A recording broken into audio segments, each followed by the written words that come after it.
우리가 열심히 수행하셨습니까? 라고 했을 때 열심히 수행했습니다라고 말하기가 참 불가능하죠, 사실은. 이건요, 수행을 하고 안 하고가 문제가 아니고 수행이 그렇게 하는 건 불가능해요, 불가능.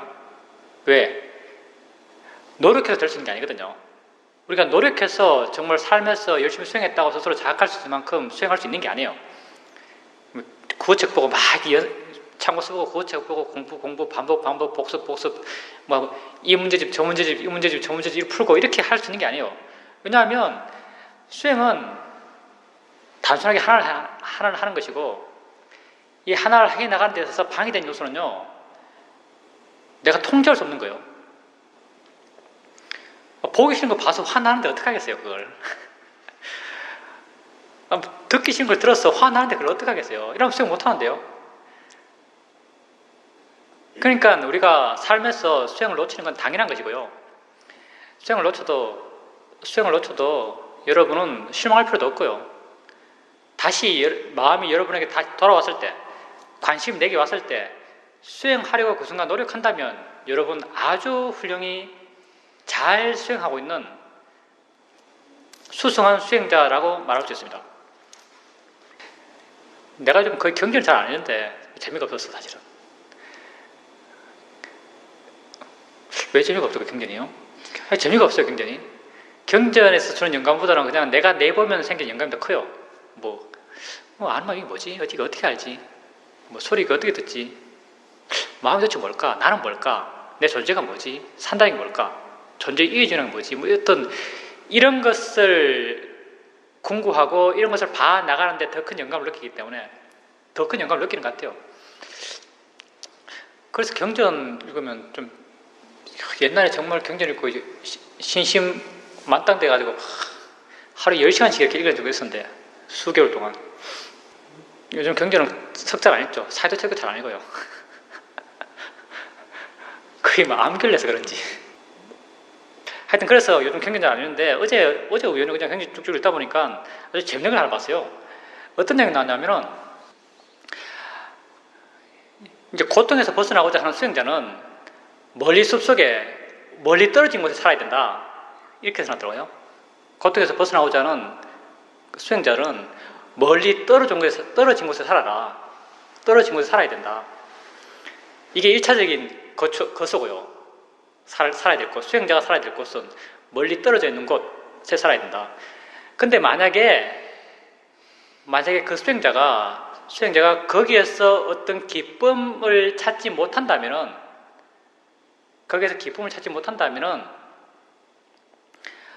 마인드풀하게, 그러니까 알아차림하면서 성실하게 상가에서 살아라. 이렇게 상가에서 살아라. 그러니까 1차가 혼자 사는 거. 혼자 사는 게 안 되면은 살 것이 이제 절집에서 다른 사람과 함께 상가에서 살아라. 우리나라에는 상가에 사는 것, 승가에 사는 걸 가장 우선시하죠. 무슨 대중생활 이런 말 들어보시는지 모르겠는데, 대중생활, 남과 함께 있으면서 부딪히고 서로 화내고 닦이고 갈망하고 이렇게 하면서 사는 것을 굉장히 의미 있게 생각하는데, 경전에 보니까 전혀 그렇지 않더라고요. 홀로 떨어져 살아라. 홀로 떨어져 살아라고 말해요. 근데 이제 여기서 또 시비 걸면 시비 걸죠. 홀로 떨어져 있다는 게 또 어떤 의미인가? 홀로 산다는 것도 의미가 많거든요. 우리가 흔히 생각할 수 있는 홀로됨은 물리적 홀로됨이죠. 물리적 홀로됨. 무슨 말이냐면 주위에 아무도 없고 내 혼자 있는 것. 물론 경전에서 붓다도 이런 홀로됨도 중요하게 생각했어요. 그래서 부처님께서는 비구가 숲에 살면 붓다는 기쁘다, 이런 말도 해요. 비구가 숲에 살면 붓다는 기쁘다. 왜냐하면 그 사람이 숲에 있으면서 수행할 것을 알기 때문이다. 비구가 설령 나무 밑에 앉아서 졸고 있더라도 붓다는 기쁘다. 그가 금방 정신을 차리고 마음을 일깨워서 자기 자신을 알아갈 것을 붓다가 알기 때문이다, 이런 말을 하거든요.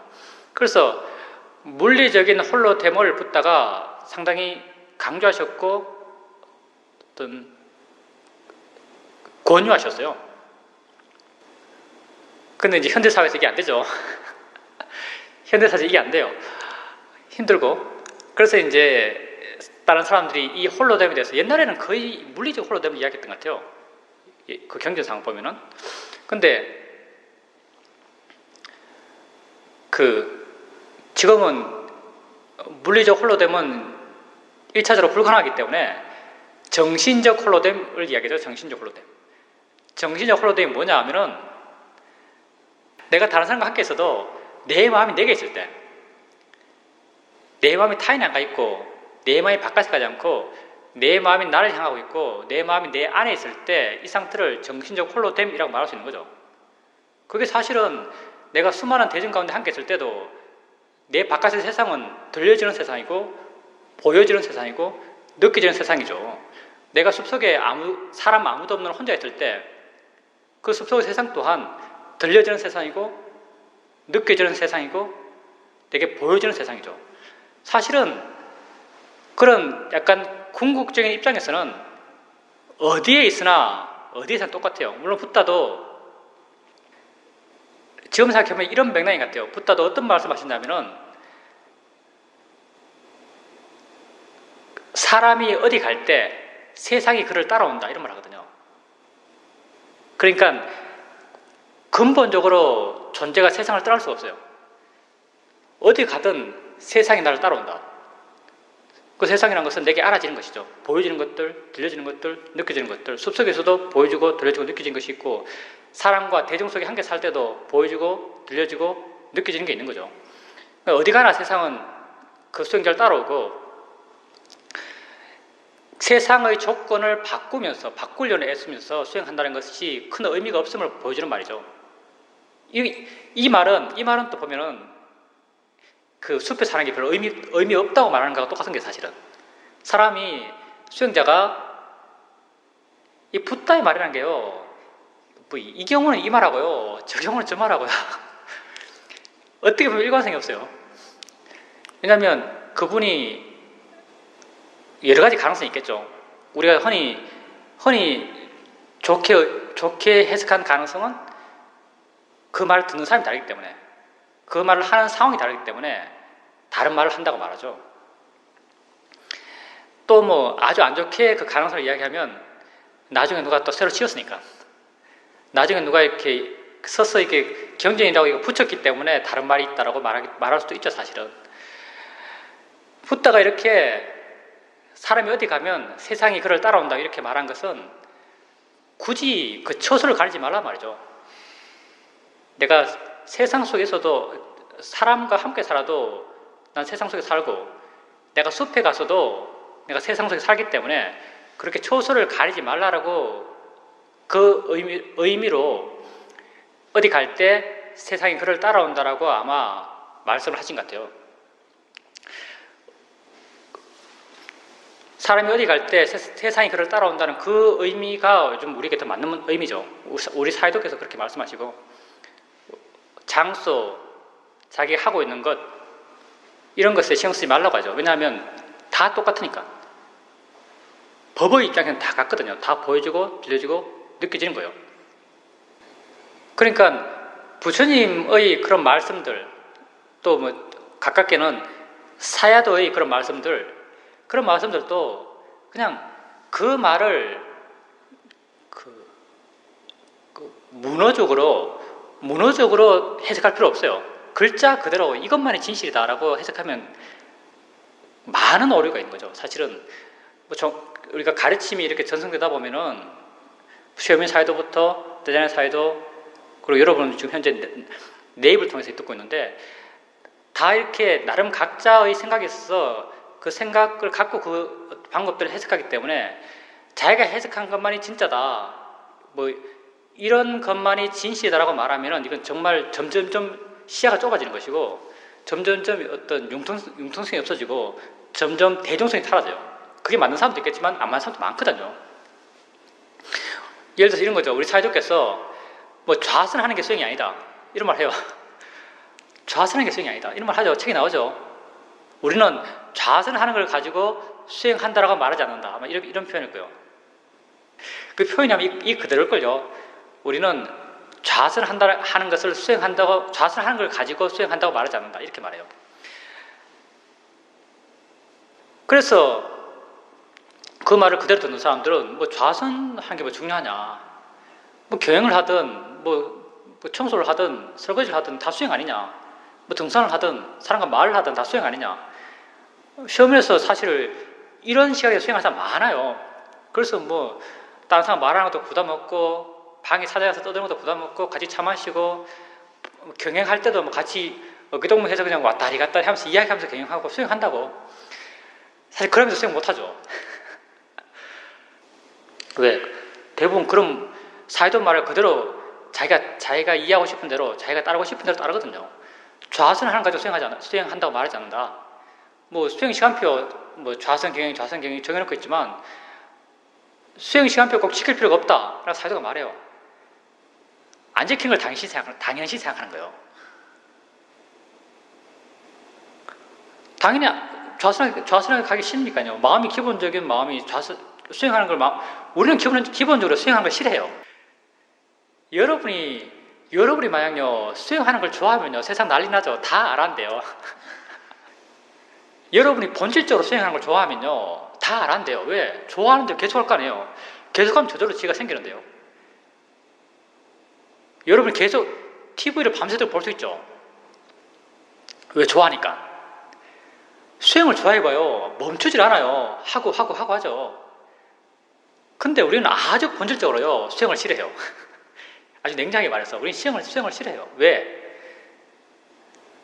욕심과 화의 마음은요 자기가 약해지는 걸 원하잖아요. 내가 맺고 있는 나라고 하는 이 모화가요 나를 버리고 싶어 하잖아요. 욕심과 화가 줄어들고 나라고 하는 모화가 줄어드는 게 수행의 길이죠. 당연히 모화가 가득하고 욕심이 가득하고 화가 가득한 나는요 수행하기 싫어해요. 여러분이 가끔 수행하고 싶을 때가 있어요. 어떨 때냐면은 좌선할 때 마음이 아주 좋아요. 행복해요. 막 활발하고 관심도 많아요. 와 기분 좋다 하고 하면서 느끼는 게 이렇게만 살았으면 좋겠는데 라는 느낌이 들어요. 그렇죠? 이렇게만 살았으면 좋겠는데 그때가 사실 수행하고 싶어요. 그때는 아주 본질적으로 내적으로요 마음이 수행을 원해요. 그때는 지혜가 아주 충만하거든요.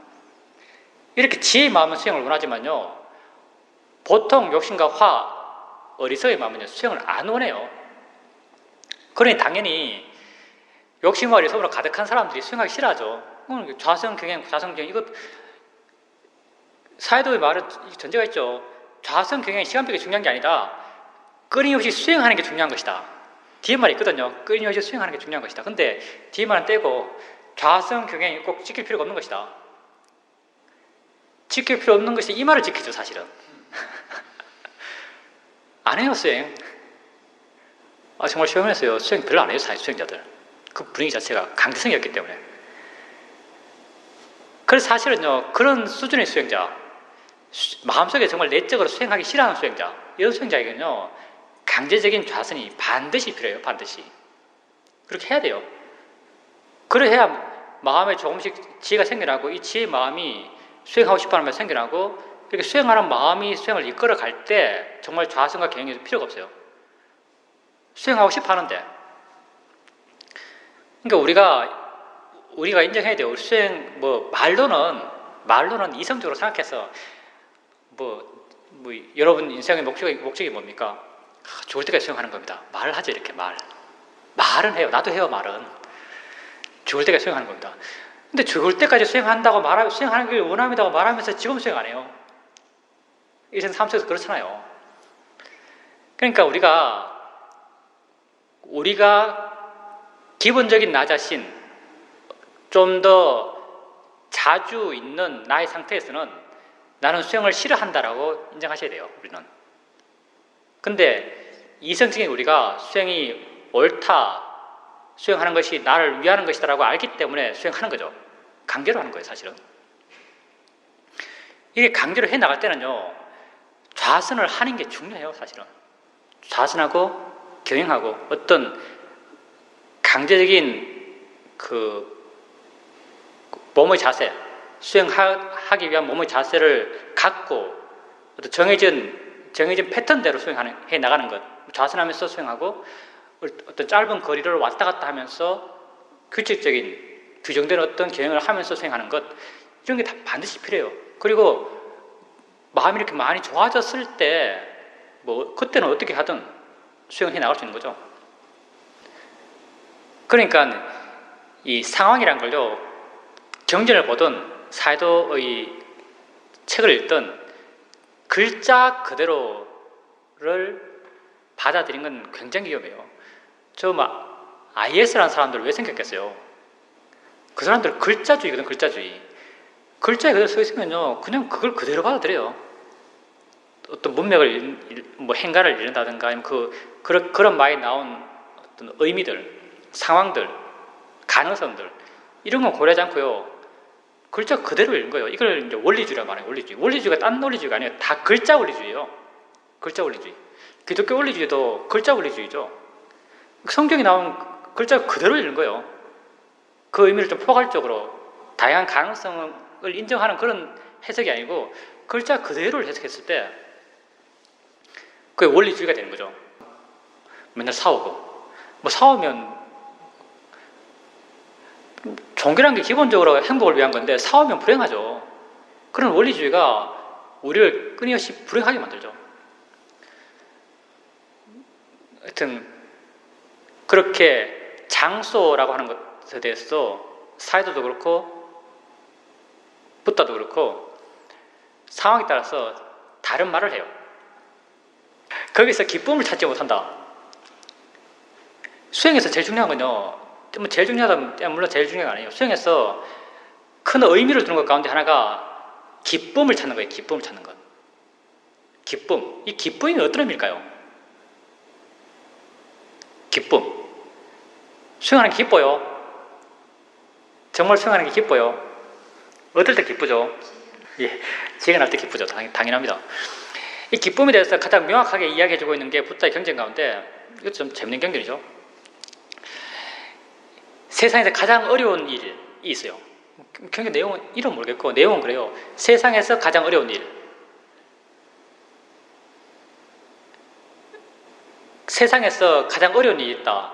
그게 뭘까라고 붓다가 비구에게 묻죠. 존재에게 가장 어려운 것, 여러분에게 비춰보세요. 존재에게 가장 어려운 것은 인간으로 태어나는 것이다. 이렇게 말해요. 인간으로 태어나는 것. 우리 벌써 그 어려움을 해냈죠. 우리 인간으로 태어났어요. 그 어려움을 해낸 사람들이 우리 다 인간으로 태어난 것 가장 어렵다 해요. 물론 뭐 지옥, 악이, 축생수라, 사악처럼 말할 것도 없고 이건 진짜 안 좋고, 우리보다 존재가 좋다고, 존재가 수승하다고 하는 천상, 욕계 천상, 색계 천상, 무색계 천상, 이 천상도요, 법의 입장, 지혜의 입장, 해탈의 입장에서 보면요, 썩 좋을 게 아니에요, 사실은. 왜냐하면 너무 물질이 섬세하고 너무 큰 어떤 감각적 욕망들이 충족되고, 큰 노력 없이도, 어떤 대가 없이도 감각적 욕망들이 쉽게 충족되는 그런 곳에 살기 때문에 자기 존재의 고통에 대해서 직시하지 못해요. 관념에 빠졌어.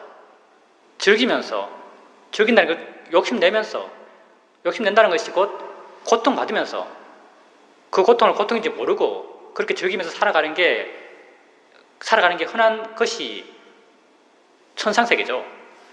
붓다는 존재로서 가장 어려운 것, 그게 인간의 몸으로 태어나는 것이라고 했어요. 그럼 다음 또 나가죠.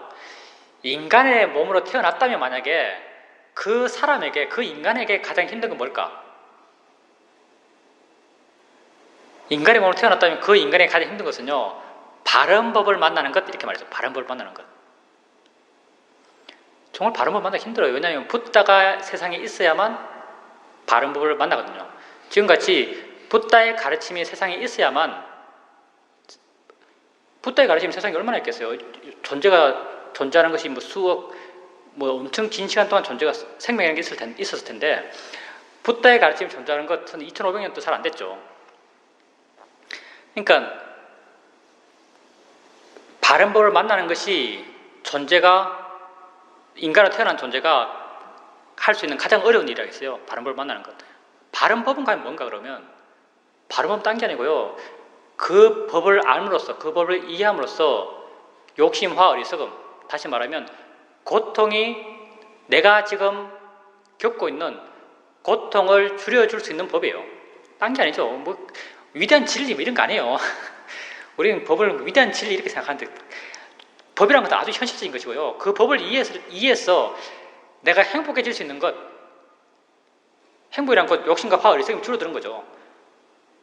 불교에서는 행복이라고 말하지 않고 고통의 줄어듦이라고 말하죠. 그 법을 알았을 때 고통이 줄어드는 것 아주 개인적인 거죠. 이걸 불교에서는 바른 법이라고 하는 거예요. 인간으로 태어나서 바른 법을 만나기가 가장 어렵다고 말했어요. 그럼 또 바른 법을 만난 인간에게 가장 어려운 건 뭔가라고 부터 또 묻죠. 뭘까요? 바른 법을 만난 인간에게 가장 어려운 것은 바른 법을 따라서 수행하는 것.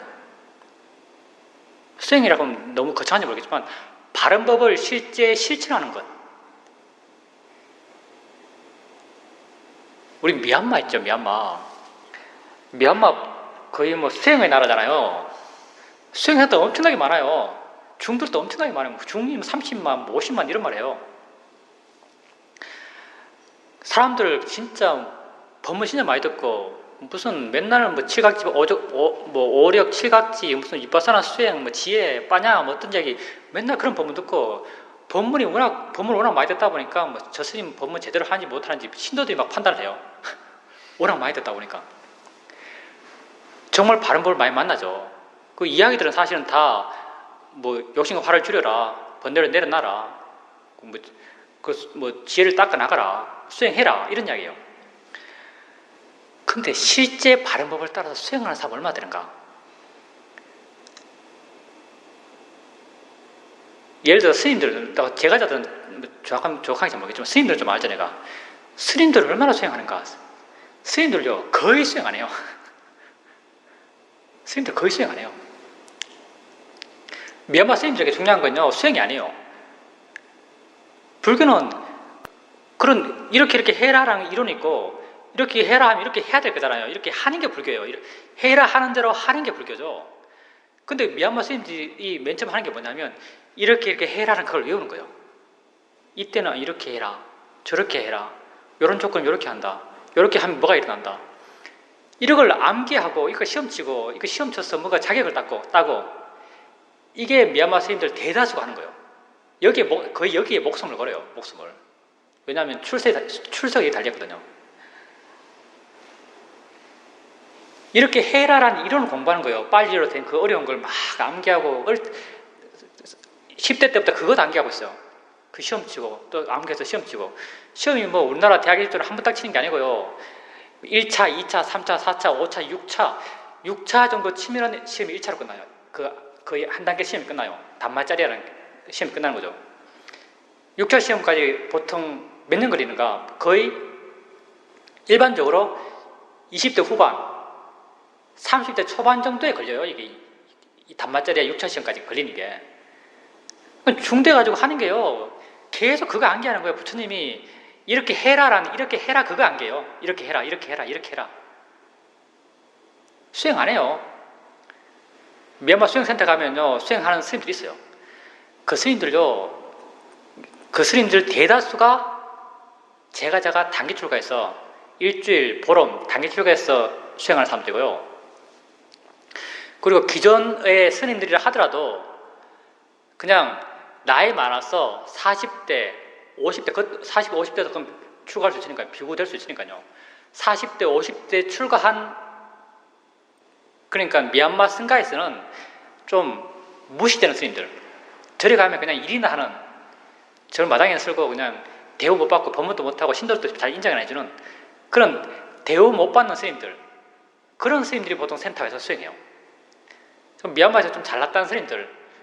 좀 최소한 시험 몇 개 통과하고 빨리 좀 이렇게 한번 말로 좀 할 수 있고 빨리 법문 좀 암송하면서 법문 좀 할 수 있고 시험 한 2-3개 통과하면 할 수 있거든요. 그런 스님들은요 센터 안 와요. 법문하러 다니고 뭐 다음 시험 공부해서 통과하려고 그러고.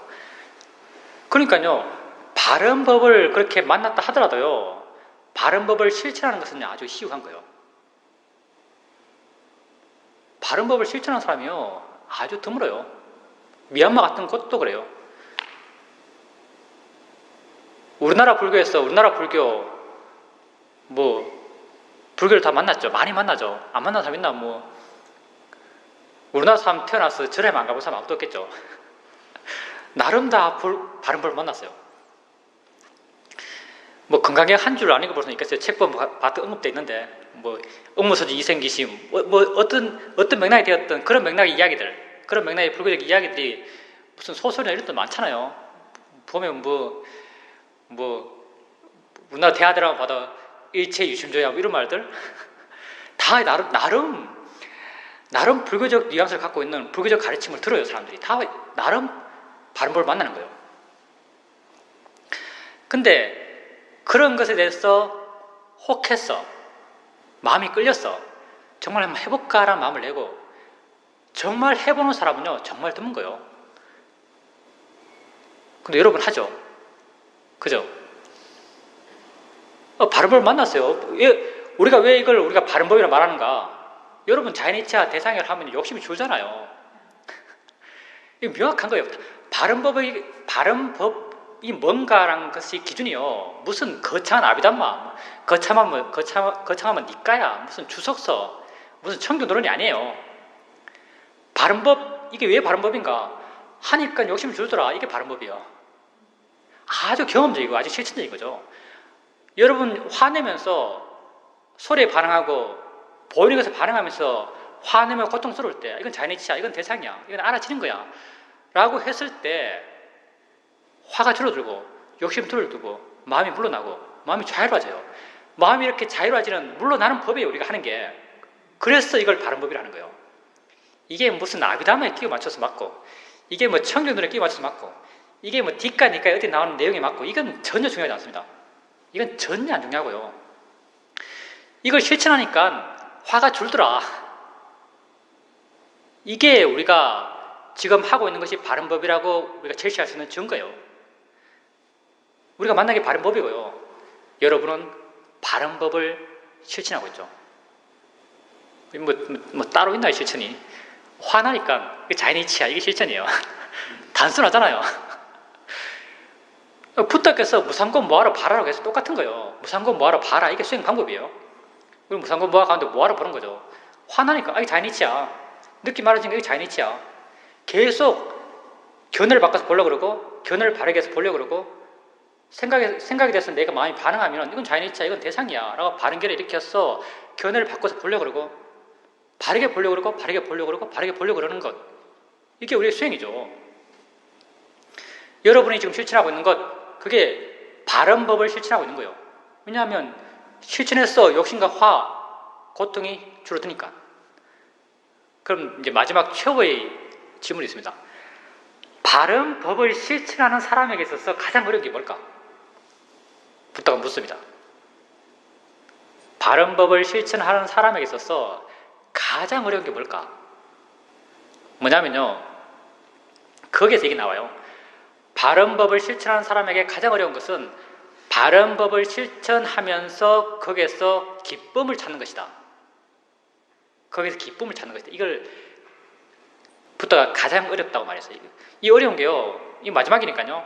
뭐냐면요, 생명이 있는 모든 존재, 지옥에 있는 놈이든 천상에 있는 놈이든 비비상처 거기 그 세상 무섭게 세상에 사는 놈이든 모든 31개의 세상에 사는 모든 존재에게 있어서 가장 어려운 것은요, 바른 법을 실천하면서 거기서 기쁨을 찾는 거예요.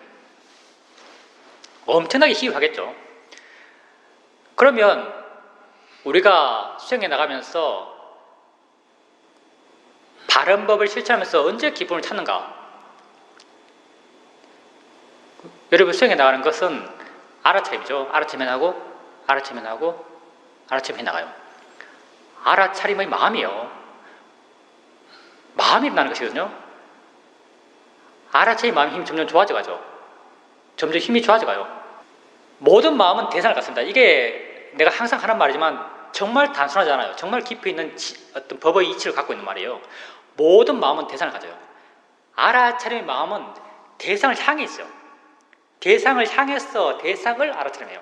대상을 향해서 알아차림 마음이 이렇게 일어나는 거예요. 일어나요. 점점점 대상을 향해서 알아차림 마음이 힘이 좋아져가죠. 이 좋아져가요. 좋아져가다 보면은 자연스럽게 마음은 알아차려지는 대상으로부터 물러나고 가벼워지고 대상에 대해서 반응하지 않게 돼요. 대상에 대해서 반응하는 마음이 줄어든 것, 이게 뭐냐면 대상에 대해서, 대상을 향해서 고요한 마음이 일어나는 거예요. 사마디라는 것도요, 그냥 여기 어디에 있는 마음이 고요해졌네가 아니고요. 대상에 대해서 고요해진 거예요. 모든 마음은 대상을 가져요. 대상에 대해서 고요해진 거죠. 대상에 대해서 마음이 고요해지면 대상을 좀 더, 이 마음이 막 동요되면요, 대상을 잘 못 봐요. 근데 대상에 대해서 마음이 고요해져요. 대상에 대해서 마음이 고요해지면요, 대상을 좀 더 있는 그대로 보는 거죠. 그래서 경전에서도 마음이 고요해지면 있는 것을 있는 그대로 본다고 말해요. 대상에 대해서 마음이 고요해졌기 때문에 대상을 있는 그대로 보는 거예요. 대상을 있는 그대로 보게 되면요, 대상에 대한 뭔가 이해가 생겨나요. 대상에 대한 관심이 생기라고, 뭐다라는 이해가 생기라고. 이렇게 대상에 대해서 뭐다라는 이해, 뭐다라는 지혜가 생겨나면요, 지혜가 생겨나면 그 다음 마음이 어떤 마음이 나냐면, 그렇게 있는 그 순간, 그 현재에 대해서요, 의미가 느껴져요. 의미. 참 보람되다, 참 복되다, 참 바르다, 참 기쁘다. 이렇게 지혜가 있으면요, 이런 그 순간의 의미가 이렇게 느껴져요. 내가 이해하는 바로는요, 이걸 우리는 신심이라고 말하는데, 그때의 의미, 그때의 보람을 경전에서는 기쁨이라고 말했을 거예요. 영어로는 delight라고 말하는데 그게 빨리는 뭔지 모르겠어요. 여러분에게 지혜가 있을 때요, 지혜 있는 그 순간에 가치 있음이 느껴져요. 이걸 기쁨이라고 말하는 거죠. 이게 모든 존재에 있어서 가장 어려운 거예요. 근데 여러분 가끔 하잖아요. 가끔 하죠. 수행해 나가다 보면 뭐가 마음이 확 물러나고 자유롭고 뭐다라고 알아지고 이럴 때 어떤 가치 있음이 느껴져요, 마음에. 이걸 부탁께서는요, 바른 법을 실천하면서 거기서 기쁨을 찾는 것이라고 이렇게 말하고 있어요. 그게 살아있는 존재에게 있어서 가장 어려운 것이다 라고 이렇게 말하고 있고, 그 가장 어려운 것을 우리가 하고 있는 거예요. 그래서 우리 같은 너무 자화자찬인가요? 우리 같은 사람이 희유한 거예요. 희유해요. 희유란 말 쓰죠. 지극히 그 숫자가 작아요. 30분 수행한다, 이건 틀린 말이에요. 바른 수행의 자세가 아니에요. 30분 수행한다. 물론 30분 좌선, 하루에 최소한 좌선을 30분 하겠다, 이건 충분히 맞는 말이죠. 하루에 좌선은 적어도 30분 해야겠다라고 생각한다면 달라요. 그렇지만 하루에 수행을 30분 하겠다는 말은 아주 잘못된 말이고요. 수행하는 방법에 대한 이해가 아직 약하기 때문에 그런 생각을 할 수 있습니다. 수행은 생각난 순간 해야 돼요. 수행이란 걸요, 광의 수행이란 것이 이제 광의의 의미가 있고요, 약간 협의의 의미가 있어요. 광의로 수행을 설명하면 이제 우리 마음을 좋게 해 나가는 모든 활동, 이걸 우리는 수행이라고 말해요. 우리 마음을 좋게 해 나갈 수 있는, 좋은 마음이 생길 수 있도록 해 나가는 모든 활동을 수행이라고 말해요. 그럼 이런 광의의 입장에서 봤을 때는 경전 읽으면서 뭔가 신심이 생기고, 사이도의 법문집을 읽으면서 뭔가 신심이 생기고, 그리고 법문을 들으면서 뭔가 신심이 생기라면 그건 수행이에요. 왜냐하면 신심이라는 게 좋은 마음이니까. 이것도 수행이죠. 근데 협의에서 수행을 말한다면요, 그건 보살님이 관심이 자기에게 있고 자기에게 일어나는 걸 알아갔을 때 수행한다라고 말할 수 있어요. 자기에게 일어나는 걸 알아가는 걸요, 아주 특별히 생각하지 마세요. 좌선할 때 거룩하게 앉아서 알아지는 것만을 말하는 게 아니에요. 보살님이 등산하면서도 알아지는 게 있어요. 이렇게 알아지는 것을 안다면 그건 수행이에요. 그게 위파사나 수행이에요. 위파사나 수행이 특별한 게 아니고, 매 순간순간 내게 알아진 것을 안다면 그건 윗바사나 수행이에요. 물론 거기에 윗바사나 수행이기 위한 전제가 또 하나 있는데 그게 뭐냐면요. 바른 견해예요. 그렇게 알아진 것을 내가 바르게 알려는 노력을 하면서 아는가? 이게 중요하죠. 또 바르게 알려는 노력을 하면서 그것을 안다면요. 그건 수행이에요. 어느 순간 무엇을 하면서라도요. 보살님 자신에게 일어나는 것을 그렇게 바르게 알려는 노력을 통해서 알아간다면 그건 아주 바르게 수행하고 있는 것이에요. 그러니까 이제 바르다는 말을 우리가 수행의 맨 처음 시작점이 어딘가 여기 달린 건데 수행을 맨 처음 시작하는 그 지점은요.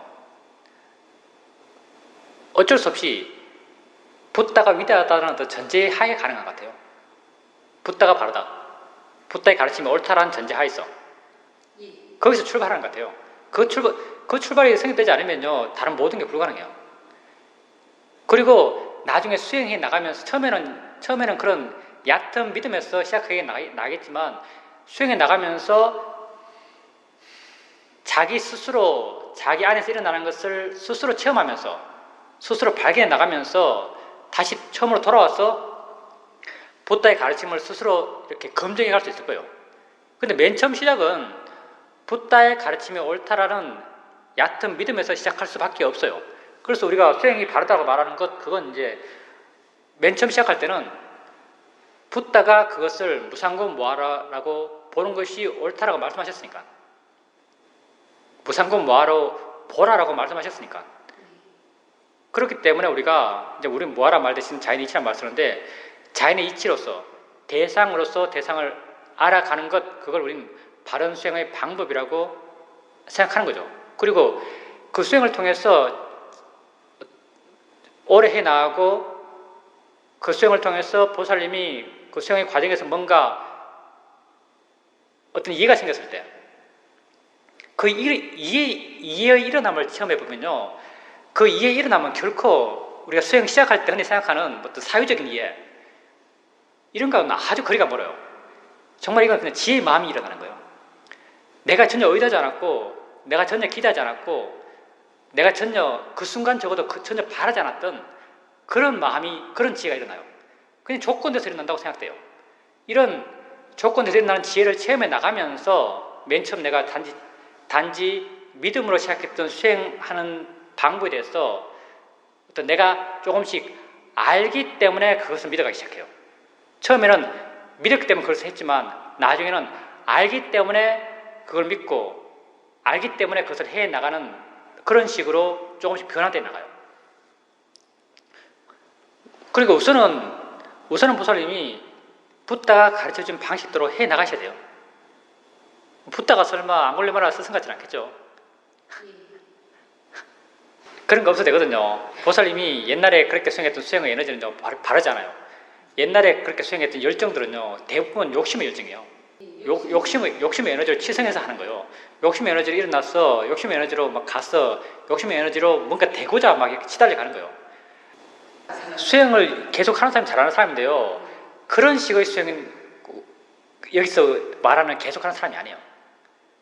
그런 식의 욕심으로 수행하는 게 어떤 수행에 나가는 사람을, 욕심으로 수행을 꾸준히 해 나가는 사람, 열심히 하는 사람을 잘하는 사람이 그러지 않아요. 사실은요, 이렇게 나가는 것은 수행에서 굉장히 위험해요. 우리 사회도가 하는 말씀 가운데 하나가 뭐냐면은, 이런 경우를 한국 사람들이 워낙 이렇게 많이 하니까 여기서 많이 경계해요. 사회도가 이런 말 하죠. 한국 사람이 열심히 한다고 하면 나는 겁난다. 한국 사람들이 열심히 한다고 하면 난 겁난다. 왜냐하면 다 욕심으로 열심히 하는 것만 알기 때문이다. 이렇게 말하고 있어요, 사회도가. 이렇게 무리되게 수행할 필요 없어요. 보살님이 수행했을 때 뭐냐면요. 그냥 잘만큼 자요. 푹 자요. 푹 자고 일어나요. 일어나서 깨어있을 때 수행하라는 거예요. 이어지게 수행하라는 것은요. 깨어있을 때 계속 알라는 거예요. 보살님이 이제 깨어있고 싶다 했잖아요. 깨어있고 싶은 것은요. 어떤 마음이 깨어있어야지 해서 깨어있는 게 아니고요. 깨어있는 것은요. 계속 알아가기 때문에 깨어있어요. 계속 알아가는 걸로 깨어있으려고 해야 돼요. 그리고 계속 알아가게 되면요. 우리가 삿대라고 하는 알아차린 마음이 힘이 좋아져요. 힘이 좋아지기 때문에 더 깨어있게 되는 거예요. 보살님이 깨어있고자 하지 말고요. 알고자 하세요. 지금 자신에게 일어나는 걸 계속 알려고 해야 돼요. 이렇게 이걸 알기 위해서요. 어떤 상황을 특별히 만들어서 무슨 4시에 일어나서 법당 가고 뭐 이렇게까지 할 필요 없습니다.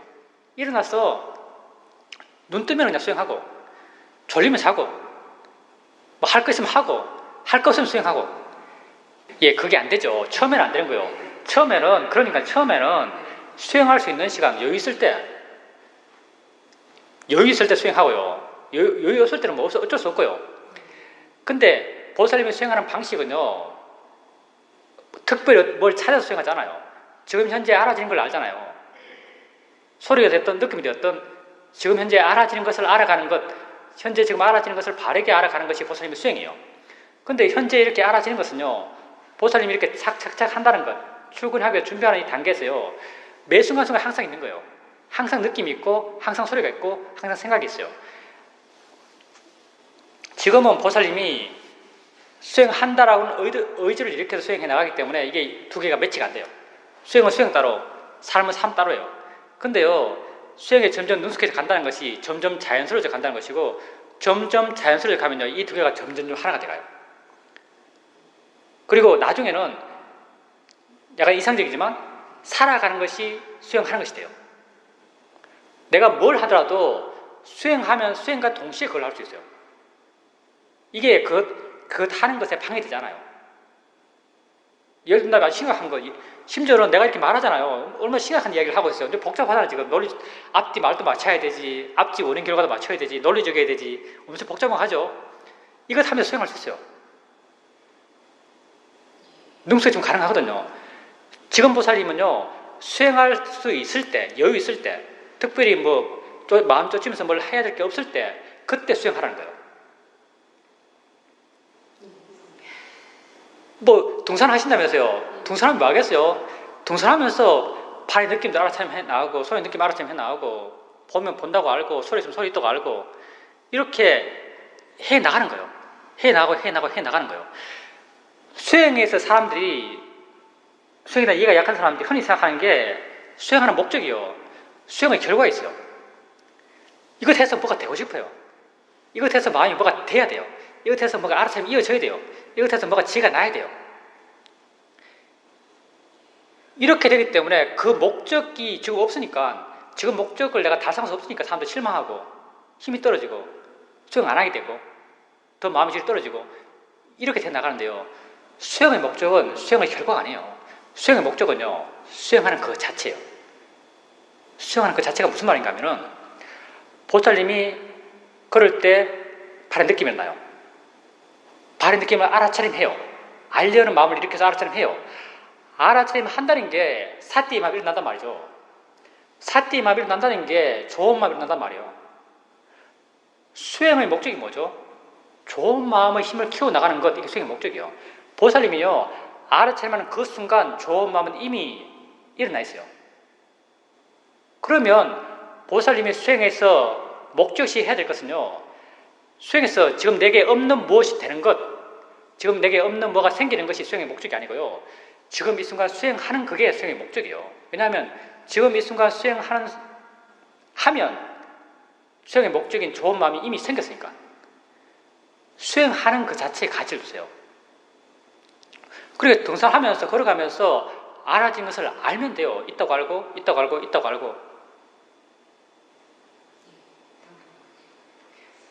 너무 보살님이 옛날에 수행했던 어떤 패턴이 있죠. 뭐 수행하면 뭘 하는 것처럼 해야 돼요. 뭐 어디 갔어, 말 안 하고 묵언하면서 열심히 좌선하고 열심히 경영하고, 이렇게 강력한 상태에서 수행하는 것에 익숙해서 그것을 마음이 좀 더 수행하는 것답다라고 받아들일지 모르겠어요. 근데 우리 수행이 궁극적으로 되고자 하는 건요, 사는 게 곧 수행이 되는 것, 삶이 곧 수행인 것. 붓다는 수행을요, 어떤 특정한 상황, 특정한 시간 동안 해야 될 특별 활동으로 가르치는 게 아니에요. 붓다는 왜 이렇게 수행을 가르치는가? 이렇게 사는 것이 가장 가치 있기 때문에 이런 수행의 방식으로 너희 삶을 살아가라라고 말씀하신 거예요. 방해하지 말라 그랬잖아요. 부지런히 전기를 하라 그랬어요. 무슨 말이냐면 이렇게 살아가란 말이죠. 만약에 어떤 수행 방법이 있어서 이 수행 방법은 삶과 아무래도 삶과 동화되지 않는다. 삶과 수행이 하나 될 수 없다. 이러면 이 수행은 틀린 거예요. 붓다 가르친 수행이 될 수가 없어요. 뭐 혼란스러워요. 지금 이 순간 하면 되는데요. 예. 수행이라는 게 별것 아니에요. 지금 이 순간 보살님에게 일어나는 걸 알면 돼요. 그러면서 바르게 알려고 하면 돼요. 그게 다예요. 그런 게 조금씩 이어져 가면서 마음이 좋아져 가고 어떤 이해가 생겨나고 그 이해를 통해서 자기가 그렇게 수행하고 있는 것에 대한 의미들, 왜 그렇게 수행하고 있는지에 대한 이해도 더불어 함께 생겨나요. 우리가 이렇게 수행해 나가고 있는데요. 이런 수행의 어떤 길은요, 법의 이해의 길과 똑같이 가요. 법에 대한 이해가 깊어지면 수행하는 방식에 대한 이해도 깊어지고, 수행을 더 능숙하게 해나가면 법에 대한 이해가 깊어지고, 또 법에 대한 이해가 깊어지면 수행하는 것에 대한 이해가 깊어지고, 함께 나가는 길이에요. 그러니까 보살님이 지금 수행 이렇게 왜 하지? 이런 수행 방법이 맞나? 가치 있나? 라고 만약 회의가 든다면요, 그건 그런 수행을 통해서 아직 무엇에 대해서 이해가 약하기 때문이다라고 말할 수 있습니다. 이런 수행을 통해서 마음이 좋아졌기 때문에, 마음이 좋아졌다는 것은 이제 마음이 가벼워지고 밝아지고 빨라진 거죠. 이렇게 마음이 좋아졌기 때문에 그 가슴 치고 화났을 때 좋은 마음이기 때문에 화를 바로 알아요. 화를 바로 알았을 때는 화가 상당히 대상화됐을 거예요. 이렇게 마음이 좋았기 때문에 그런 걸 경험하셨고요. 또 마음이 좋았기 때문에 좋은 마음은 이게 여유롭죠. 좋은 마음은 항상 우백가의 방향으로 가거든요. 그렇게 집착하지 않고 어떻게 돼야 된다고 정해놓은 것이 약해요. 그렇기 때문에 좀 더 넓게 보고 좀 더 여유 있고 좀 더 수용적이 되는 거죠. 이렇게 마음이 수용적이 되기 때문에 다른 사람의 입장들, 그리고 뭐 어떤 나의 이기심이 아닌 남을 위한 생각들, 이런 사유들을 해나갈 수 있는 거예요. 근데 이제 아까 우리 보살이 마음이 좋았기 때문에 좋은 다른 사람을 위한 이기심이 아닌 이타적인 어떤 마음을 일으켜요. 근데 이제 이걸 수행이라고 말할 수 있는가 또 따져봐야 돼요, 사실은요. 예, 사실 이게 수행은 안 해요. 보살님께서 만약 어떤 사람하고 뭐 상담하면서 그 사람을 위한 마음이 생겨나고 그 사람을 이해하려는 마음이 생겨나요. 이해하려는 마음, 그 사람을 위하려는 마음, 이런 것들은 사실은 이제 어떤 약간 결과적인 면이고 약간 관념적인 면이에요. 보살님이 그때 수행한다고 하면 보살님에게 직접 알아지는 것을 알 때 수행한다고 그래요. 그 사람과 이야기하고 있어요. 이야기하고 있다면요, 보살님이 실제 아는 것은 보는 걸 알아요. 보살님은 보고 있고 듣고 있어요. 이게 두 가지예요. 보고 듣는 것밖에 없어요. 그리고 다른 건 다 해석이에요. 해석하는 걸 갖고 수행한다고 안 그래요. 보살님이 직접 체험하는 것, 보살님 체험, 우리가 말하면 존재의 진행에 진짜 있는 것, 그건요, 보는 게 있고 듣는 게 있어요. 그 사람과의 모든 이야기는요, 보는 것, 듣는 것 가지고 조합돼서 막 분화돼 나가는 거, 이야기들이. 이 분화해 나가는 것이 무엇이 되었든요, 사실 이건 수행이라고 말하잖아요. 보살님에게 직접 체험되는 것을 알 때 이걸 수행이라고 말해요. 이게 위파사나 수행이에요. 그 사람이 말의 내용은요, 알죠. 이거 바보가 아니니까 말의 내용을 알아요. 근데 보살님이요, 그 사람이 하는 것을 소리라고 알았을 때요, 그 내용을 훨씬 더 객관적으로 해석해요. 그 사람의 내용에 빠져서 그 내용을 들을 때는요, 내가 이미 갖고 있는 선입견, 그 사람에 대해서 갖고 있는 선입견, 아니면 그 상황에 대해서 갖고 있는 선입견에 따라서 강하게 선입견에 의지해서 그것을 해석할 경우가 아주 많아요. 편향되게 해석할 경우가 아주 많거든요. 근데 보살님이 그걸 소리로 알면요, 그 내용들을 아주 객관적으로 알아요. 더 정확하게 알아요, 사실은. 그렇게 알았을 때 그걸 수행이라고 해요. 보살님에게 직접 일어나는 걸 알았을 때 그걸 위파사나 수행이라고 해요. 위파사나 수행의 대상은요, 보살님 자신이에요. 그 사람이 어떻고 하는 것은요, 보살님이 아니에요. 그 사람이 어떻고 저떻고 한 것은요, 보살님의 생각일 뿐이에요. 그렇죠. 보살님에게 일어난 반응을 안다면 그건 수행이에요.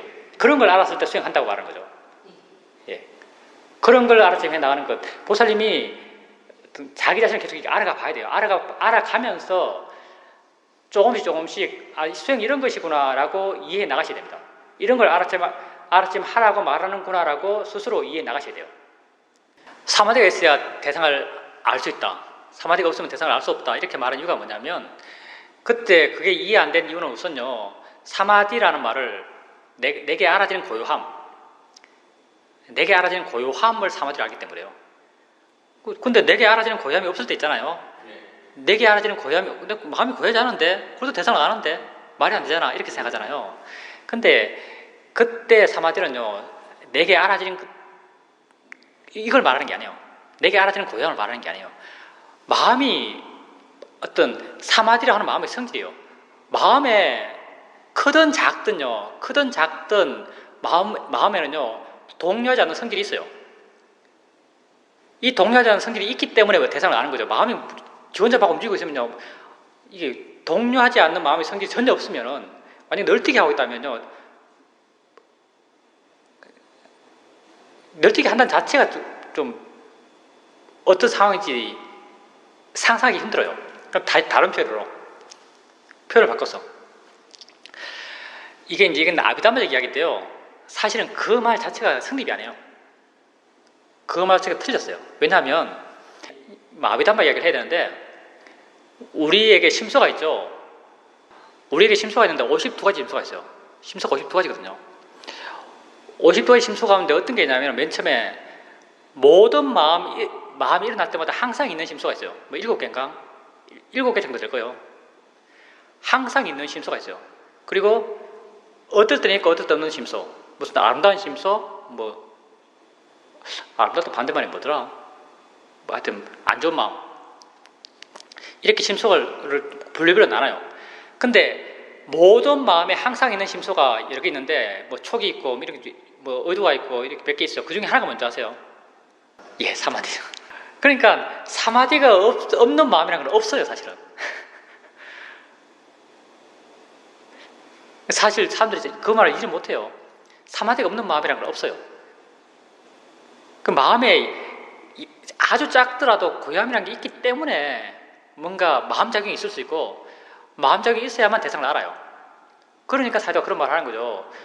사마디가 없이는 아무것도 알 수 없다. 근데 사이도 말이 또 웃긴 게, 사이도는 부가 설명을 안 해줘요. 그냥 던져놓고 끝내버려요. 그냥. 예, 고요함이 없으면 아무것도 알 수 없다. 근데 고요함이 없는 마음 자체가 없어요. 마음이 일어나면 고요함이 없는 마음이 없어요. 근데 화낼 상황에서 반드시 화를 내야 되나요? 화를 내야 될 만한 상황인가요? 세상에 화를 내야만 하는 상황이라는 게 있나요? 그러니까 다른 게 아니고, 거사님이 현명한 사람을 가지고 뭘 현명하다고 말하는가, 이건 경계에 나오는 이야기인지 모르겠는데, 누굴 현자라고 말하는가? 화낼 때 화내지 않고 욕심낼 때 욕심내지 않는 사람, 그 사람을 지혜로운 사람이라고 말한다는 말도 있거든요. 거사님이 상황을 보니까 화낼 상황이에요. 마음이 화내고 싶어 해요. 화내고 싶어 할 때 이걸 한번 다른 데 돌려보세요. 물론 그게 다른 상황들, 다른 거사님의 삶의 조건들, 뭐 그런 거 관련돼서 피할 수 없이 맞닥뜨려야 한다면요, 무슨 공무원을 하고 뭐 따져야 된다든지 옆집 가게하고 싸워야 된다든지 뭐 이런 거 있을 수 있겠죠. 이런 것이라면 그렇게 다른 문제지만요, 피할 수 있는 상황이라면 한번 피해보세요. 피할 때요, 그렇게 피하는 자신을 알아요. 또 피하는 자신을 알 때요, 일어날 수 있는 마음은 두 가지예요. 하나는 비굴함. 이 비굴함은요, 어떨 때냐 하면은 상대가 너무 강하거나, 어떤 피할 수 있는 상황이라 피한다는 것이 내 스스로 핑계일 때, 이건 번뇌로서 피할 때요. 번뇌로서 피할 때는 아마 화낼 수 있는 상황에서 번뇌로 피할 때는 어떤 비굴함이 느껴질걸요. 그때 마음이 안 좋아요. 근데 화낼 수 있는 상황에서 그 상황을요, 지혜로서 피한다면, 이거 화내봐야 의미 없다. 화내는 것이 나의 고통이다. 내가 지금 설령 마음이 괴롭더라도 말과 행동으로 화를 안 보여주는 게 옳겠구나 라는 이런 지혜, 알을 갖고 상황을 피한다면요, 그렇게 상황을 피하는 자신을 보면서 마음은 기뻐질걸요. 뭐 좀 수행한 보람이 있네라고 생각할걸요. 화를 내죠. 화를 내요. 화란 게 있으면 낸다는 게 다 거의 말이겠죠. 폭력까지 가는지 모르겠지만 거의 말이겠죠. 말로 막 화를 내고 있어요. 근데 하루차림은 그다니 같은 경우는 하루차림 계속 상당히 이어지기 때문에 말로 막 화를 내면서도 말로 막 화를 내고 있는 자기를 아주 명확하게 알걸요. 모르나요? 근데 우리가 이제 수행에 익숙해지면 익숙해질수록요, 그 자극이 아주 강하면은 그 대상은 분명해요. 화를 낼 때 그 자극이 아주 분명해요. 내 마음도 아주 격렬하고, 격렬한 마음과 격렬한 말이 나가죠. 격렬한 마음과 격렬한 말이 이렇게 나가고 있으면요, 그건 아주 분명한 대상이에요. 그래서 난 거사님에게 그걸 아는 것이 그렇게 어렵지 않지 않을까 생각도 하는데요. 다음에는요, 거사님께서 딱 보니까 상황이 화낼 상황이에요. 딱 보니까 내가 말 시작하면 끝내는 화로 끝날 것 같아요. 그러면은, 그러면, 이왕 이렇게 된 거, 한번 화내면서 한번 알아서 해보자. 화내면서 한번 알아서 해보자고 생각해보세요. 그러니까 그렇게 어렵지 않아요. 화가 워낙 강한 상태이기 때문에, 화내면서, 화의 말을 하면서 알아차림 하는 게 크게 어렵지 않습니다. 한번 해보세요. 그러면 설령 화로 말하더라도 그게 자신을 압도한다는 느낌이 안 들어요. 화에 완전히 매몰된다는 느낌이 안 들어요. 그렇게 한번 해보세요. 우선 피할 수 있으면 피하시고요. 지혜로서 피하셔야 돼요. 그게 거사님이 그만큼 그런 것을 아는데 마음이 능숙해졌기 때문에 가능하죠. 그건 마음이 능숙돼요. 옛날에 실제라는 걸 알아야지라고 이렇게 마음을 일으켜주는 거죠. 이렇게 주면은 마음이 실제라는 것을 알 수 있을 그런 상태로 이게 조합이 돼요. 우리가 이제 아는가라고 물었을 때 똑같거든요. 아는가라고 물었을 때 마음은요, 아는 마음을 이해할 수 있는 마음이 돼요. 아는 마음을 향해서 관심의 마음이 일어나거든요. 이거 비슷하죠. 거사님이 깨알침 해나가면서 실제는 법을 알아야지 라고 마음을 갖고 실제는 법을 알려고 그래요. 그러면 실제는 법을 알아야지라고 할 때 마음이 실제는 법을 알 수 있는 어떤 것으로 약간 촉구나가 된다는 거죠. 그런 준비를 갖고 이렇게 해나가는 거죠. 근데 지금은 그 준비가 필요 없죠. 그냥 어떻게 하는지 마음이 이해했기 때문에, 마음이 어떻게 해야 실제는 법을 이해할 수 있는지 이해하고 있기 때문에 거사님이 하려고 하면 그냥 돼요. 그건 그만큼 능숙해졌기 때문에 가능한 것이고, 그만큼 마음의 힘이 좋아졌기 때문에 가능한 거예요. 지금 그럼 거사님이 주로 알아차림 해나가는 것은 아는 마음이죠. 안다는 것을 꼭 질문을 해야만 알아요? 아니면 그냥 알아요? 그냥 아시죠? 그러면요, 사실은 그 아는 마음, 그 지혜에 대해서요, 마음이 많이 예민해진 거예요. 많이 능숙해진 거죠, 사실은. 그건 이제 사실은 바람직한 건 아닌데요. 오늘 조사라고 이야기하면, 조사라는 것도 여러 가지 수준이 있죠. 흔히 조사해라라고 말하는 조사, 그건 내가 수행에 개입해서 내가 의도적으로 조사하는 거죠. 하는 말이 뭐지? 마음이 어떻게 알지? 듣는 게 뭐지? 소리가 어떻게 들릴까? 마음이 먼저 듣지? 이런 조사들, 이렇게 내가 조사의 내용을 일으켜서 조사하는 조사는요, 내가 의도적으로 조사하는 것이고 약간 초보적인 거죠. 물론 이렇게 조사했을 때 조사의 내용에 대해서 마음이 동의하면, 마음에 와닿으면 관심이 일어나요. 관심이 지혜거든요. 조사도 이렇게 지혜를 일으켜서 하는 거예요. 근데 이제 이렇게 조사하는 것이 물론 이런 지혜가 일어나서 조건이 되죠. 근데 우리가 수행해서 정말 원하는 조사는요, 조사하는 마음은 이렇게 수행해 나가고 알심 해 나가고 마음이 좋아지고 마음의 힘이 좋아지고 나중에 이렇게 좋은 마음 상태로 대상을 알아가게 되면 대상에 대한 관심이 저절로 생겨나요. 이건 사실 언어적으로 이게 뭐지, 이거 왜 이러나지 이런 언어가 뜨지 않고요, 말로 표현하자면 이게 뭐지라는 대상의 관심이에요. 이게 뭐지? 언어와 이전에 어떤 마음이 일어나서 그런 마음이 이렇게 작용해요. 뭐지라는 마음이 작용하는 거예요. 이런 작용은 내가 일으켜서 일어난 작용이 아니고요, 다른 마음들이 함께 좋기 때문에 이런 관심의 마음, 이런 지혜의 마음이 저절로 일어나요. 이걸 갖고 이게 진짜 법에 대해 조사하는 마음이죠. 그 이전에 내가 의도적으로 생각을 통해서 아는 마음이 뭐지, 마음이 어떻게 알지, 이것도 물론 법에 대한 조사라고 말을 하겠지만요, 이건 그렇게 힘이 강하잖아요. 이건 내가 의도적으로 일으킨 거예요. 내가 한 조사죠. 근데 두 번째 조사는 뭐냐면요, 마음의 조건이 그러하니까 마음의 조건 속에서 조사하는 마음이 저절로 일어나요. 이게 뭐지라는 조사하는 마음이 저절로 일어나는 거죠. 이게 정말 단바위자이로 하는 법에 대해서 조사하는 택법각제의 마음이죠. 거사님께서 궁금해하는 마음이 없다라고 하는데, 뭐 어쩌면은 거사님은 궁금해하는 마음을 언어화된 것만을 갖고 이야기할지도 몰라요. 아는 마음을 알아가면서 아는 마음이 뭐지, 만당이 뭐지, 어떤 이런 내용을 갖고 있는, 언어로서 내용을 갖고 있는 이런 조사, 이런 알고 싶어하는 마음을, 알고 싶어하는 마음, 궁금함이라고 생각한다면요, 그렇지 않아요. 이거는 거사님이 하려면 할 수 있는 거예요. 지금도 당장 무슨 어떻게 보지라고 하면 그게 조사예요. 당연히요. 이거는 없기 때문에 일으키는 거예요. 우리가 의도적으로 뭘 일으키는 건요, 그게 없기 때문에 일으키는 거예요. 법에 대해서 조사하는 마음이 없기 때문에 법에 대해서 조사하는 마음을 일으키는 거예요. 바른견해가 없기 때문에 바른견해를 일으키기가 똑같은 거죠.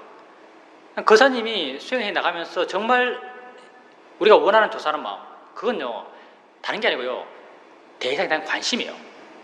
거사님 수행해 가면서 아는 알아채 나가면서 마음에서 아는 마음에 대해서 좀 더 알고 싶어하고, 좀 더 관심 있게 느껴지고, 좀 더 내가 의도하지 않은데도 아는 마음을 좀 더 마음이 기울인다면 거기는요 법에 대해서 조사하는 마음이 있기 때문에요.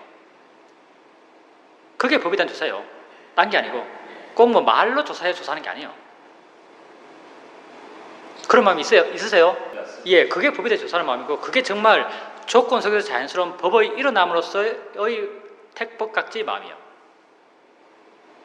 그런 마음이 있고, 그런 마음은 또 수행을 해 나가면서 자연스럽게 힘이 커져가고, 그렇게 힘이 커져갈 때 그런 택법각지의 마음이 힘이 좋아져가는 거예요. 아까 기초수행 법문할 때 끝까지 깨 있었어요? 끝까지 깨 있었어요? 들으면서 마음이 와닿는 게 있던가요? 좀 마음이 느낌이 생기는 말이 있었어요? 끝까지 깨어 계시죠? 그러니까 내가 하고 싶은 말이 뭐냐면은, 보사님이 어제 왔잖아요. 어제 저녁에 늦게. 그리고 나름 이제 어제하고 오늘 이렇게 수행을 해 나오셨어요. 사실 보사님이 차 타고 와서 여기 앉아 있을 때는 기초 수행할 때 끝까지 깨 있을 때 별로 없죠. 솔직히 말해서 다 점점 멍해져가요. 하고 싶은 말이 뭐냐면요, 보사님이 어제 와서 이렇게 하루도 안 되게 수행했어요. 하루도 안 되게 수행했는데 벌써 많이 변했다는 거예요. 기초 수행 보면 내용 다 아는 거잖아요. 내용 다 아는 거 들으면서도 그게 관심이 가고 마음이 힘이 있어서 계속 수행할 수 있는 거예요. 그게 마음의 힘이거든요. 마음의 힘이라는 것도 마음의 조건이고, 어제부터 이렇게 수행해 왔기 때문에, 마음의 조건이 그렇게 변해 왔기 때문에 이렇게 기초 수행 법문을 할 때 끼어 있을 수 있는 거죠. 계속 수행해 나갈 수 있고, 그리고 내 말 들으면서 내 내용에 대해서 가끔 한 번씩 이렇게 색다른 느낌도 느끼고, 이게 그만큼 마음이 좋아졌기 때문이고, 그게 어제부터 짧게나마 이렇게 수행해 왔기 때문에 이런 마음 상태가 된 거죠. 이거 수행하면 마음이 변해요. 이게 정말 대단한 거예요. 수행하면 마음이 변해요. 세상 사람들 가운데요, 세상 사람들 정말 자기 삶의 조건만 많이 신경 쓰죠. 뭐 어떤 집에 살지, 어떤 차를 갖지, 누구 내 사람 뭐 갖고 있지, 그러면서 행복을 찾아가죠. 정말 마음을 좋게 해 나가기 위해서 노력하는 사람 없어요. 이런 사람 진짜 드문 사람들이죠. 마음을 좋게 해 나가기 위해서 노력하는 사람. 마음이 곧 난데, 내가 뭐겠어요. 나는 뭐 벤츠를 갖고 있는 게 내가 아니에요. 50평 아파트에 사는 사람 내가 아니에요. 이게 내가 아니죠. 나는 이 순간 알아가는 게 나예요. 그게 벤츠가 되었든 50평 아파트가 되었든, 그게 석은 생선이 되었든, 그게 오물이 되었든, 그게 하늘이 되었든, 그게 구름이 되었든, 뭔가를 알아가는 게 나예요. 뭔가 알아가는 게 누구냐? 마음이 알아가죠. 근데 세상 사람들은요, 뭔가 가진 것, 뭐 어떤 조건들, 어떤 지위들, 이런 것을 갖고 살아가요. 그렇게 하면 마음이 좋아질 줄 알고, 그런 거 아무래도 마음하고 상관없거든요. 차라리 마음이 더 나빠지지. 우리는 알아가는 게 우리의 존재예요. 다시 말하면 마음이 대상과 반응해 나가는 게 이게 우리의 존재죠. 근데 수행은요, 마음이 대상과 반응해 나갈 때 이 마음을 점점 좋게 나가는 거예요. 우리가 점점 좋아지는 거예요. 내가 점점 좋아져 가는 거예요. 정말 마음을 좋게 나가는 것, 그게 진짜 나를 위하는 거예요. 나를 향상시켜 나가는 것이고, 보살님이 어제의 보살님보다 지금 보살님이 훨씬 수승한 거예요. 사실은 알아가는 게 나은데요, 뭔가를 알아가는 게 나은데요, 어제 알아갔던 나와, 물론 마음이 이게 어제 알아갔던 나와 지금 알아가는 내가 달라요. 마음속이 다르죠. 수행했으니까. 그게 내 존재가 변해가는 거예요. 경기를 보면 이제 사람의 형태, 밝은 곳에서 뭐 밝은 곳 가는 사람, 밝은 곳에서 어두운 곳 가는 사람, 뭐 어두운 곳에서 어두운 곳 가는 사람, 어두운 곳에서 밝은 곳 가는 사람, 이런 어떤 존재의 분류, 존재의 방향성에 대해서 분류하는 게 있죠. 수행하는 보살님이 명확하잖아요. 뭐 어제 어두웠죠, 사실은. 어두운 곳에서 밝은 곳으로 가는 거예요. 존재가 향상돼 가는 거예요. 수행은 마음을 변화시켜 나갑니다. 이건 모르겠어요. 인간이 점점 물질화 될까요? 아니면 정신세계, 마음이라는 것에 대해서 새로운 가치를 부여하고 그 가치를 구현하기 위해서 언젠가 노력할지도 모르겠는데, 인류가 진짜 행복의 본질에 대해서 공부하고 본질에 대해서 합의하고 그것을 추구해야겠다고 어떤 공통적 가치가 생기면 정말 마음을 생각할 거예요. 마음을. 그리고 마음을 좋게 하는 방법에 대해서 어떤 공부할 거고, 거기서 어떤 길을 찾아갈 거예요. 미래의 길을, 인간이 나아가야 될 길을 찾아갈 거예요. 왜냐하면 행복은요, 지금 현대 사회가 제시하는 방향에서 찾아지지 않아요. 아무리 찾으라 그래봐요. 좋은 대학, 좋은 집, 좋은 직장, 좋은 어떤 진급, 이런 것은 행복이 있지 않아요. 물론 이런 삶의 조건들이 우리에게 필요하지만요, 이건 행복의 조건이 아니에요. 사실은 필요해서 기본으로 갖춰져야 되지만, 행복은요 순수하게 마음의 상태에 달려있는 거예요. 그러니까 마음이 좋아지게 하는 활동, 수행, 우리가 이미 인간으로 태어났고 바른 법을 만났으니까 바른 법을 실천해야죠. 진짜 나를 위하는 길이고, 진짜 내가 좀 더 멋져지는 길이에요. 이게 나는요 뭔가를 가져서 내가 아니에요. 어떻게 알아서 내요.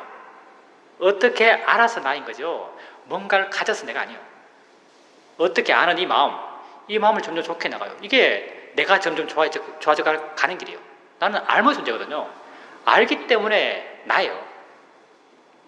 그러니 당연히 우리는 수행을 해야죠. 수행하십시오. 뭐 하면 살 겁니까?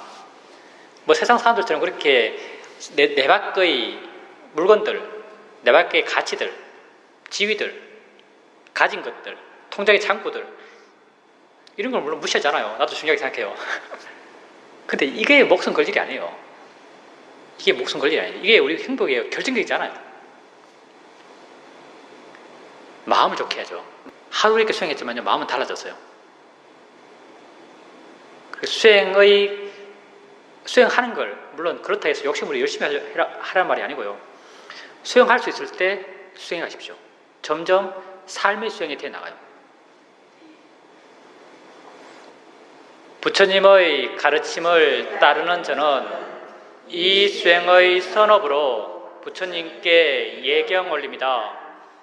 부처님의 가르침을 따르는 저는 이 수행의 선업으로 부처님의 가르침에 예경 올립니다.